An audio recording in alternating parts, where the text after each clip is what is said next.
Your Excellency, many people are saying right now that Pakistan, the Islamic Republic of Pakistan, are helping Taliban. Is it true, from your standpoint, with regard to specifically the recent events in Panjshir province, that people saying that some groups are saying that Pakistan was helping Taliban? Could you please share your thoughts in this regard on how far it's true?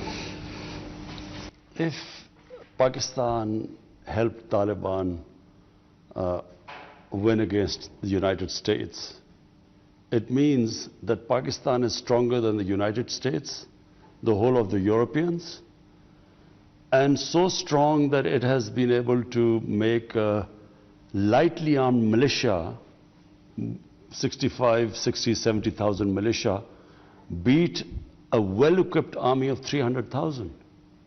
So it is, unfortunately, it is a propaganda which has been unleashed, number one, by the Afghan government to cover up its incompetence, its corruption, its inability to give governance proper governance to Afghanistan, it being perceived as a puppet government, not being respected by the people of Afghanistan.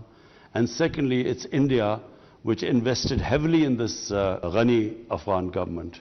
And so this propaganda comes from there, but it has no logic. It is not possible. Pakistan total budget, the total budget for 220 million people is $50 billion. How could it have in any way supported insurgency in Afghanistan, which overwhelmed the United States, which spent over $2 trillion in Afghanistan in 20 years. So it is just not logical, it is propaganda. And how come the 300,000 Afghan army did not fight? Did Pakistan ask them not to fight?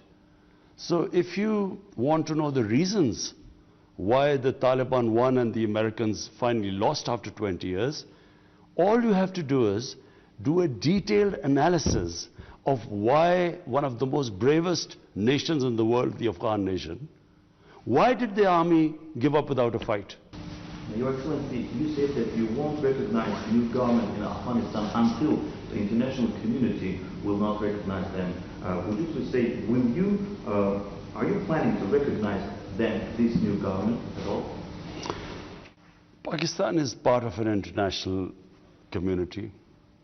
The recognition of Afghanistan is going to be very significant, the Taliban government. And what we are doing is that we are working with all the neighbors of Afghanistan.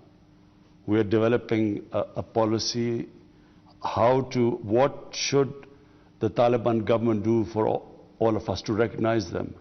And clearly, the thing that comes out most significantly is that the Taliban government must have an inclusive government, because Afghanistan is a country of diversity.